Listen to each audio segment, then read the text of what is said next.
to always remember the remarkable work that gets put into everything that we're doing here, and that we do this together. And it's not just one of us standing up front with a microphone. So thanks to all of you guys. Appreciate you. And thanks to you guys for being here. Good to see your faces. Happy Sunday. Glad you're joining us at Midtown. All right, y'all. It is spring break 2013. 11 years ago. Yeah, 2013. Something about 2013 hit somebody hard back there. I hit the milestone age of 18 that year, which meant I was filled to the brim with maturity and self-control and intelligence and wisdom. Now, truthfully, as is the case with many male human beings that age, I had one priority on my mind. I wanted to impress a girl. For the sake of anonymity, we'll call her Emily.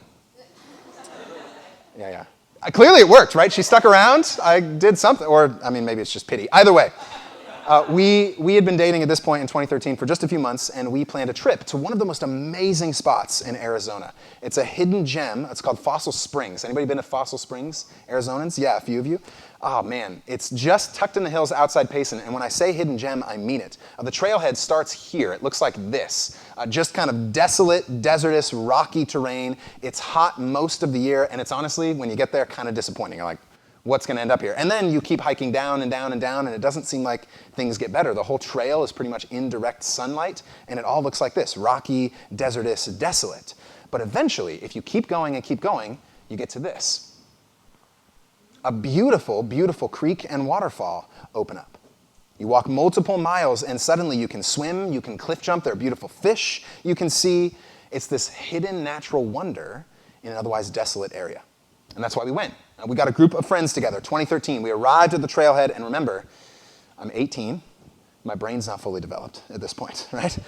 And so I think the most important thing about this hike is impressing this girl. I have to show that I'm a strong and capable man, or whatever I thought would impress Emily on this trip. So water, I mean, come on. I'm an athlete, right? I'm strong and capable. I brought one little plastic water bottle for our hike in direct sunlight walking down. And it didn't take long before thirst set in, right? I started to get that cotton mouth feeling where you're like, your tongue is super dry. I was leading like a brilliant trail guide that I wasn't, and pretty soon I ran out of water. But the interesting thing is everyone else on the hike underestimated things as well. So we were out of water by the time we got to the bottom. Real problem for us. But when we got there, we get to the waterfall, and it brought us a lot of joy, distracted us from our thirst. We jumped into the water, we swam, we played, we enjoyed time together. But then eventually we realized we've got to get out of here. We've got to hike back, right? Which means hiking up the whole way in the direct sun, in the desert, without water. We were stuck. And at this point, one of my good friends who was there, his name's Kyler, he's now a firefighter, so actually a strong and capable man, like somebody who understands these things. And he remembered from his research beforehand, smart dude, he remembered that this whole creek was fed by a natural perennial spring. And so he thought, well, if we all follow the creek back up to the spring, we can fill up our waters there. This is natural spring water flowing up from under the ground. And so we do. We trace the creek looking for the spring back. And so we get to the top of the waterfall, and we see a lot of rushing water that looks clear and clean, but you know that that's been traveling a while. It's probably collected some junk that you don't want to ingest or drink. So we keep moving. That water's not going to be good enough. It's dirty. We keep moving, and the creek keeps thinning out and thinning out and thinning out. It slows down. It gets tepid. It's water, but we're like, that's not the water we want to drink, right? And as this is happening, I'm losing confidence. I haven't had water for like over an hour at this point. I'm thirstier than I've ever been.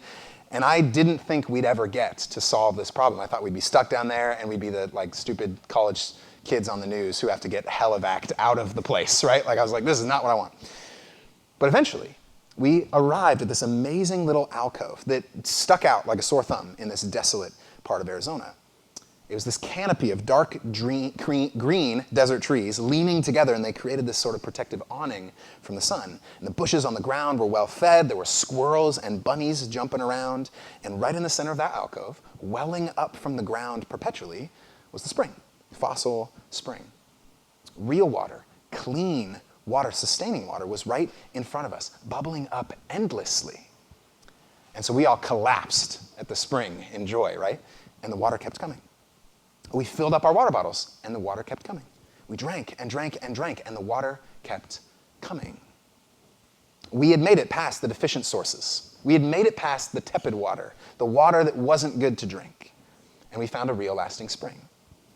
And I remember our hike out, as challenging as it was, heading uphill after we were all very tired, we all had this abundant joy in us because we had found this amazing spring. It was this awesome experience for us together, and it gave us the strength to navigate our rocky hike back.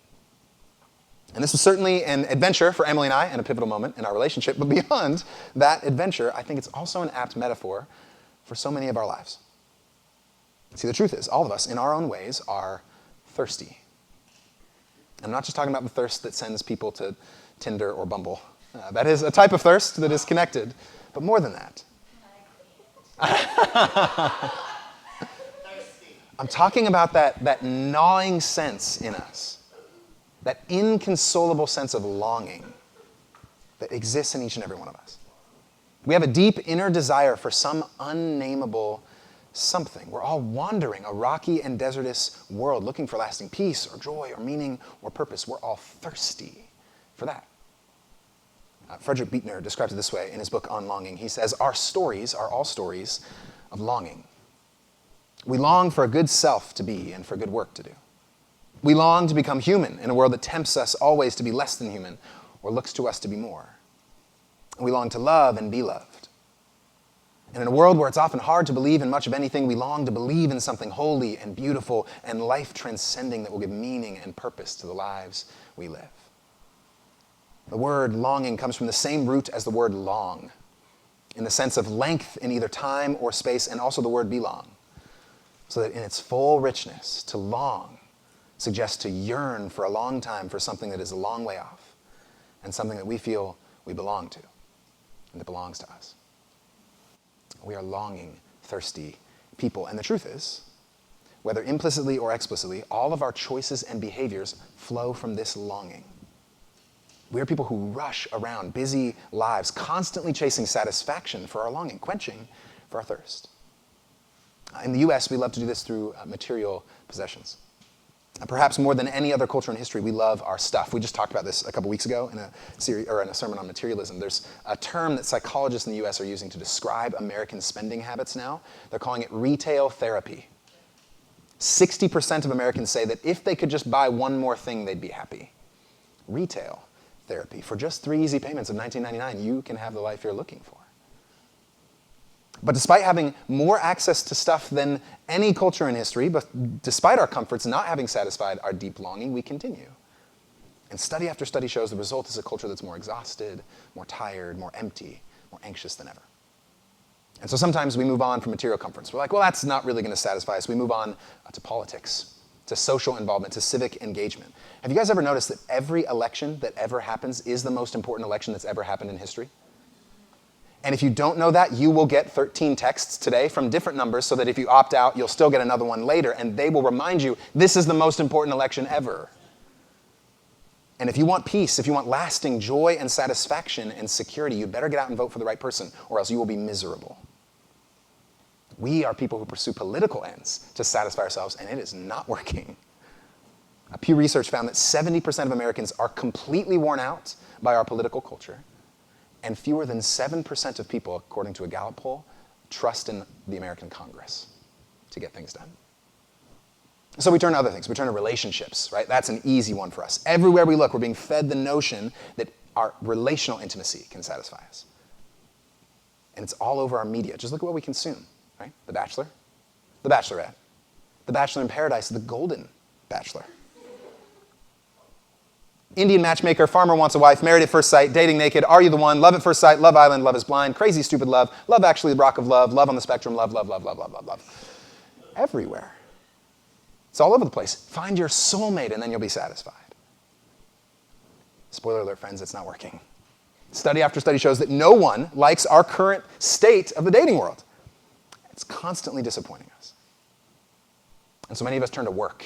This is an easy one. We spend a lot of time at work. We want work to satisfy that deep inner longing. There's a great journalist named Derek Thompson who explored this in The Atlantic a couple years ago with an article on workism. He said that the modern American religion is workism. And for many millennials and Gen Zers, work has become not just something that pays the bills and uses our talents, but is actually the centerpiece of our identity and purpose. And so the result is that we become people who overwork, trying to find identity in our work, or we become obsessed with finding the perfect job. The job we're in right now is never quite good enough. And workism isn't working. 70% of Americans are unhappy or disengaged in their jobs, and the World Health Organization now classifies burnout as a disease. As Derek Thompson puts it, our desks were never meant to be our altars. And the list goes on and on and on, friends. Western culture offers us more things than ever to quench our thirst. But the result has not been deeper satisfaction, it's been deeper disappointment. The Pulitzer Prize-winning author John Cheever put it this way: the main emotion of the adult American who has had all the advantages of wealth and education and culture is disappointment. So what is it for you? What's the thing that you have chased, the thing you have clung to satisfy your soul that's disappointed you? Where have you gone to quench your thirst? Where are you going to quench your thirst? Because the truth is, all of us are moving along a creek of our lives, constantly settling for dirty water. Disappointing water. We are thirsty people in need of the spring. We need living water in desert lives. And that's not a new need. That's actually a universal human need. It's so important that Jesus himself spends an entire chapter in the longest conversation, single conversation he has with one person anywhere in the Gospels, in John chapter 4, talking about living water. He meets a woman at a well, and this subject he seems to think is crucially important. And John, the author of the Gospel, spends an entire chapter on this topic. Now, this was a woman, as Brittany said earlier, who did not know what she was longing for. She was showing up completely expecting a normal, everyday errand. And she encountered something that changed her life. And so for the next 4 weeks of Sundays, we're going to explore the conversation Jesus has with that woman. We're going to explore in our gatherings together what their conversation teaches us in our own time, what their conversation and Jesus' conversation with the disciples teaches us in our own time about our own longings. And what we find is that we're very much like this woman. We're very much like the disciples. We're people in need of a source, a spring. And we can come to the well to find Jesus waiting, inviting us. So friends, if you have a Bible, open it with me to the book of John. John is the fourth book in your New Testament, if you're flipping there. We're going to be in John chapter 4. We'll read the first 18 verses in John chapter 4. 1 through 18 is where we'll be. If you don't have a Bible, by the way, that's okay. The words are going to be behind me on the screen, so you can follow along there. John chapter 4, starting in verse 1. Now when Jesus learned that the Pharisees had heard Jesus is making and baptizing more disciples than John, although it was not Jesus himself, but the disciples who baptized, Jesus left Judea and started back to Galilee. But he had to go through Samaria. So he came to a Samaritan city called Sychar, near the plot of ground that Jacob had given to his son Joseph. Jacob's well was there, and Jesus, tired out by his journey, was sitting by the well. It was about noon. A Samaritan woman came to draw water, and Jesus said to her, "Give me a drink." His disciples had gone to the city to buy food. The Samaritan woman said to him, "How is it that you, a Jew, ask a drink of me, a woman of Samaria?" Jews do not share things in common with Samaritans. And Jesus answered her, "If you knew the gift of God, and who it is that is saying to you, 'Give me a drink,' you would have asked him, and he would have given you living water." The woman said to him, "Sir, you have no bucket, and the well is deep. Where do you get that living water? Are you greater than our ancestor Jacob, who gave us this well, and with his sons and his flocks drank from it?" Jesus said to her, "Everyone who drinks of this water will be thirsty again. But those who drink of the water that I will give them will never be thirsty. The water that I will give them will become in them a spring of water, gushing up to eternal life." The woman said to him, "Sir, give me this water, so that I may never be thirsty or have to keep coming here to draw water." And Jesus said to her, "Go, call your husband and come back." The woman answered him, "I have no husband." And Jesus said to her, "You are right in saying, 'I have no husband.' For you have had 5 husbands, and the one you have now is not your husband. What you have said is true." This is the word of the Lord. Thanks be to God. When we come to John 4 here, we find Jesus and his disciples in Judea, which is the name for the southern region of Palestine in the first century. And what we quickly learn is that through his disciples, Jesus has been baptizing more people than John the Baptist, who himself was baptizing a lot of folks. It's in his name, right? So Jesus' ministry is incredible. The disciples are killing it here. It's growing, it's expanding, and so Jesus decides naturally that it's time to get out of town. What? That's curious to us, or it should be, right? The text doesn't really mean that Jesus is having a successful ministry and then he leaves it behind, right? No. No, we know that Jesus, in this sort of situation, would get his disciples together and they'd build a massive healing center that would have drive-through healing and people could come through and then they'd build brands, right? They'd have t-shirts and mugs and hats so that everyone could see what they're doing. That's how we think of ministry. They'd start a worship band and a label and the rest. They would figure out a way to maximize their ministry. But that's not what Jesus does. That's what we do. I talk with pastors around the country every week, and I've never once heard a pastor say, our ministry was so successful, I had to leave. Jesus' behavior seems really odd to us, but it's worth noting why he does this, friends. Jesus does not measure his success by the number of conversions, or by the size of the crowds, or by how well he was able to refute those Pharisees. Because he knows the voice of the people is not equal to the voice of God. A.W. Tozer talks about this dynamic in his book, The Pursuit of God. He says, religion has accepted the monstrous heresy that noise, size, activity, and bluster make a man dear to God. Jesus knows that's a lie. There's an interesting note just 2 chapters earlier in John chapter 2 that actually shows this. I think John is bringing this out. In the middle of Jerusalem, Jesus is performing all these miracles. He's healing people. He's being celebrated by many. He's being condemned by others. And John says this at the end of chapter 2. He says, Jesus on his part would not entrust himself to them, for he himself knew what was in everyone. In other words, Jesus did not entrust his identity or measure his success or his mission by the praise of people who loved him. Nor did he measure the success by the comments of those who criticized him. He measured his success by his fidelity to the mission of the kingdom of God. That mission which was given to him through his Spirit and his baptism. Fidelity to that mission is the only thing that Jesus has in mind. And look what fidelity to that mission looks like here in chapter 4. It looks like him leaving Judea and starting back towards Galilee. But the text says he had to go through Samaria. So again, some geography for you. Judea in the south, Galilee in the north, Samaria is in between the two. So it would make natural sense that you would walk through Samaria. He had to go through Samaria, the text says. But did he, though?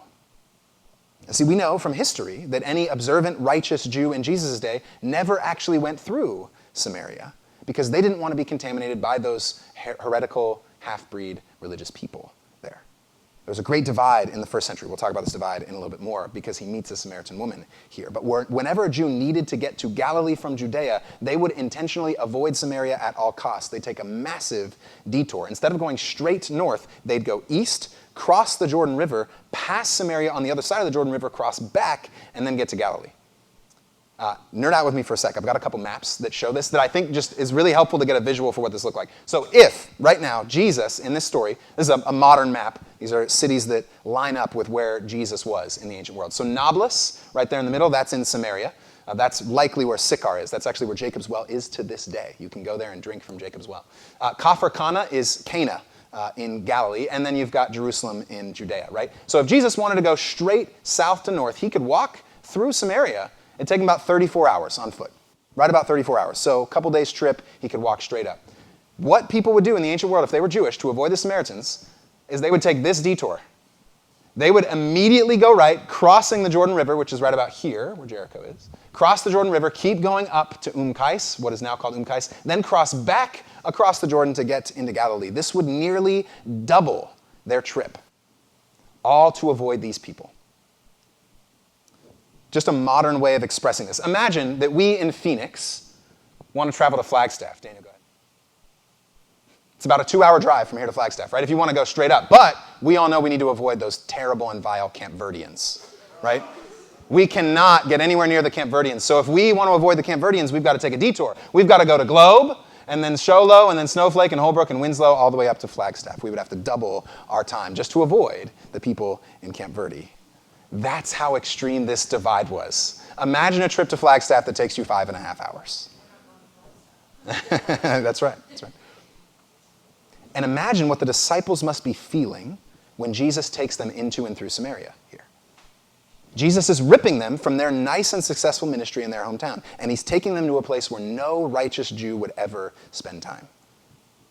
They've gotten this remarkable experience with Jesus, this amazing picture of his life-giving power, and they've seen it work in their lives. And Jesus is like, great, welcome to the kingdom, now leave your comfort behind.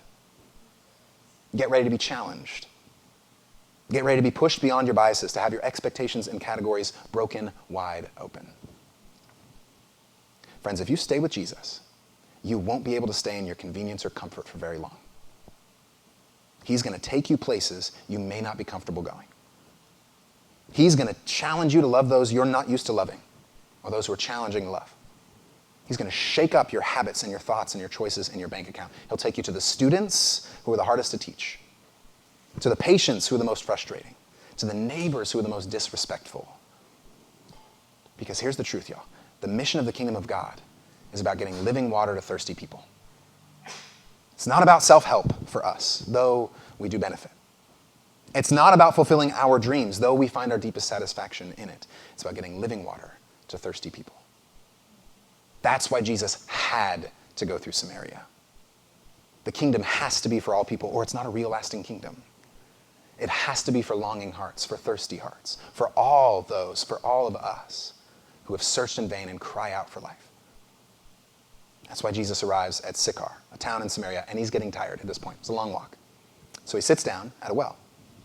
His disciples go ahead of him to get food, the text says, and so he's alone, and a Samaritan woman comes to draw water from the well. And it's there, in a completely unexpected way, in the middle of her everyday errands, that Jesus perceives something in her. He perceives a truth that is just as true for every one of us in this room. She is thirsty for much more than water. She's longing deep within her soul for something lasting and living and eternal. And Jesus says he's got it. Living water. Which completely confuses her when she hears it. She has no idea what he's talking about. She doesn't grasp it all. Jesus actually points it out. He says, if you knew the gift that is in front of you, if you knew the gift that God wanted to give you, if you grasped what was on offer, you would ask and you would receive it. What Jesus is saying there is, if us thirsty people ever want to experience living water, if we ever want to experience deep, lasting satisfaction, we need to understand what exactly is on offer. We'll never ask if we don't really know what Jesus has to offer. We'll never long for it if we don't really believe that Jesus can offer it. And so this text, I think, shows us the nature of this living water, shows us and reminds us why this is something we desperately need in our lives. This living water we see is three different things in this text. We see it's surprising, satisfying, and saving. Surprising, satisfying, and saving. First, surprising. So Jesus, he's thirsty. He's been walking for a long time. He asks this woman for a drink. And look at how surprised she is in verse 9. How is it that you, a Jew, ask a drink of me, a woman of Samaria? Now, why would she be so surprised?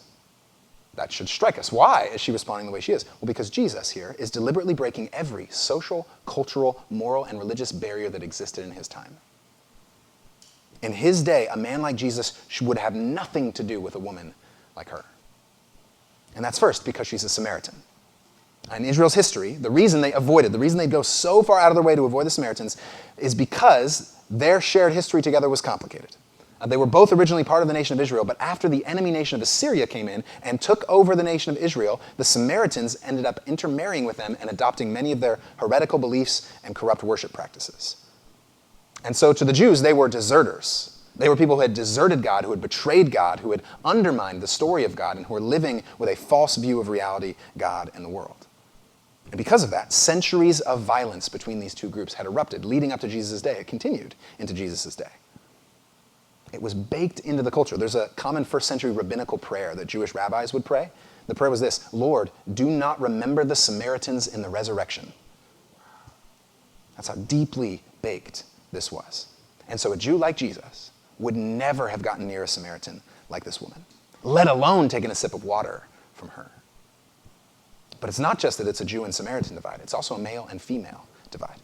Remember, this is a highly patriarchal time in history. In Roman culture and Greek culture and Jewish culture, women had low statuses. And for a man to be caught talking in public with a woman, especially alone like this, would be utterly shameful for them both. But there's a third note here that shows us how surprising this living water is that Jesus offers. She's alone.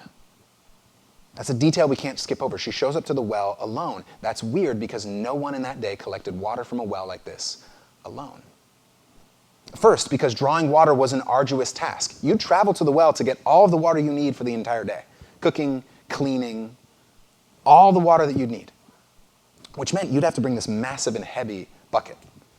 And that meant that you'd often have people come with you to draw that water. In the way labor was divided back then, drawing water was actually the woman's job. And this was one of the few places that women could gather together and speak in public. And so many women would go together.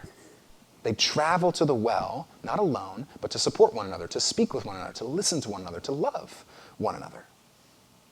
But not this woman. She goes alone. And not only that, she goes at the hottest point of the day. Most of the time, you'd go to get water early in the morning because it's so hot out. She goes at the 6th hour. That's noon, the hottest point of the day. Why?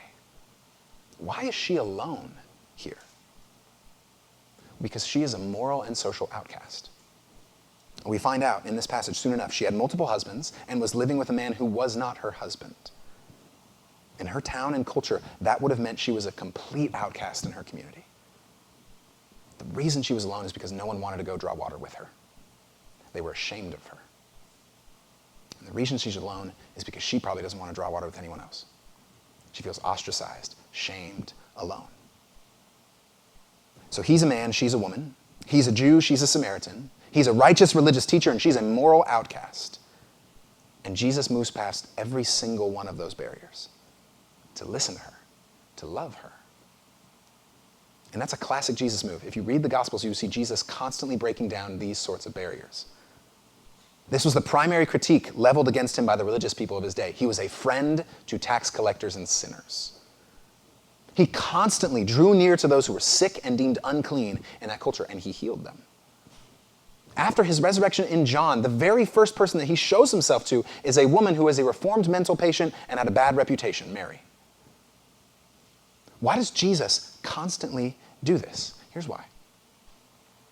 Because living water, the life he has to give, is a gift. It is grace. It's never made available to us based on merit or class or morality or pedigree or race or gender. It breaks down every one of those walls and says, if you are thirsty, no matter where you come from, no matter what you've done, no matter what you've failed to do, you can have life in Christ. Simply bring your thirst to him. And that breaks every one of our religious and social categories, even today, friends. It breaks our religious categories. In every world religion, the one who is favored by God, the one who is closest to God and who knows God, is never a surprise. It's always pretty formulaic in world religions. The one who's closest to God is the one who's the upstanding moral type, who follows God well. They're the one praying or meditating. They're the one who folds their hands the right way or breathes the right way. There are no surprises in religion. Everyone knows who's close to God and who's far from God in religion. But look at this woman. She is living a completely irreligious life. She's not seeking. She's not morally striving. She's not even praying. She wasn't reading the scriptures and wrestling with spiritual questions, and that's when Jesus showed up. She arrives here utterly indifferent to God. She's just running her errands, trying to get her water and get out. She doesn't earn anything. And in a complete surprise, she encounters an offer for exactly what she didn't even realize she was looking for. True life and peace and joy is available to her, not because she earned his love or was searching for his love or was earnestly praying for his love, but because simply he was searching for her. You guys, anyone, anywhere can meet Jesus. Anyone, anywhere can have him. It doesn't matter what you've done or what you've been. And this doesn't just break our religious categories, it breaks our social categories. We live in a culture that sociologists refer to as a meritocracy. That means that you can receive life and peace and joy and satisfaction through merit. You get all those things through your education or your appearance or your pedigree or your accomplishments. Those things validate you. Those are the things that bring you life. And so we're constantly people who strive. We're forced to do this in school with our grade-keeping systems. We have to strive in order to earn favor. We're forced to do this in our promotional processes at work. We have to earn promotion. We're forced to do this in our sports and athletics. We're constantly taught that winning is the only result that validates you. In our culture, we are seen as valuable or useful or worthwhile or worthy of life only if we merit the right thing. And the easiest example, friends, look at in our culture how people treat older folks who no longer can contribute through consumption or production. Look at how we treat them. We marginalize them. We push them to the fringes because they're no longer earning any merit. Suicide rates for people among 75 and older are more than triple what you see in younger ages. Because they have been told that they do not have value. They have been told that in a meritocracy they have nothing to bring. That is our culture. And Jesus' living water shows up and heals those problems. It surprises us merit-based people by saying that love and acceptance and value are available in Christ. And so if we want to continue to live with a merit-based view of self and others, man, we're going to undermine the kingdom. We're going to deny the gospel. So friends, when you find yourself thirsty, when you find yourself longing, the first thing you need to do is be willing to be surprised by God. Be willing to let God shake up your expectations. Be willing to let God send you to the people that you'd least expect. Be willing to have eyes wide open with wonder in the most mundane moments, because it might be there that God shows up. It might be in the middle of your errands that God radically shakes you awake. You need to get rid of the belief that God can't work in my small life, or that God won't show up in my little life. Get rid of the belief that you need to look or act or sound a certain way for God to work. Let God surprise you again, because living water is surprising. It's grace. But it doesn't stop there. We also see in this passage that living water is ultimately satisfying. And we can't overlook the significance of the metaphor that Jesus uses here. He found the most basic necessity of human existence, the building blocks of how we can survive, and he said he offers something that we desperately need at a deeper level than even that. In the same way that you need physical water to survive, you need a spiritual living well in order to live. And if you don't, you will be dehydrated in your soul. You will lose deep satisfaction. He exposes this explicitly in the example he raises with the woman. In verse 15, she seems to still be confused about what this living water is. And when he actually describes it to her, she says, "Oh, great, that sounds great. Give me this living water." And then she says something curious. "So that I don't have to keep coming back." So that I don't have to keep coming back to the well. That is, she wants Jesus to just help her in her kind of worldly convenience. What's the thing that will just make this easier for me? She wants an easier life from Jesus. And she seems to think that actually he might be just offering in-home plumbing. He might just be offering her water that would prevent her from having to walk to the well, and she could just have it at home. So she's like, that sounds great. That would save me so much time. Thank you, Jesus. Give me that worldly convenience. Friends, sometimes our lives work the same way. We're people who settle for less than living water. We just want indoor plumbing. We settle for the belief that some small, finite thing can really satisfy our deep inner longing. We ask Jesus for convenience instead of completeness.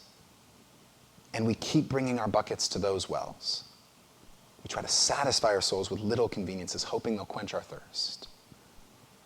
And Jesus sees she's doing this, and so he says something pretty piercing. "Go call your husband and come back."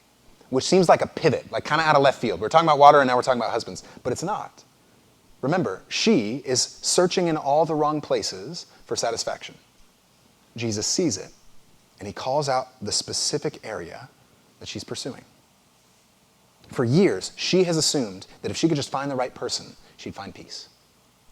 For years, she has gone through relationship to relationship. This could be that she's a victim of an old culture. It could be that she is just constantly finding her identity in men. Either way, she's looking in all the wrong places. And Jesus gently replies, "It's not working. The water you're drinking is dehydrating your soul. It's tepid. It's soiled. It's not living." Friends, if you drop the bucket of your soul into any other well than Jesus, any other cause, any other relationship, any other work or goal, you'll die of thirst. Because they aren't able to sustain the deep longing in your soul. You have infinite desire, made to be satisfied by the infinite. You need more than the finite. And friends, our lives are always evidence of this. If you pursue a relationship in your deep spiritual longing for love, you might even find someone that you love and that loves you, but tragically they're mortal. And tragically, they're broken themselves. They'll let you down.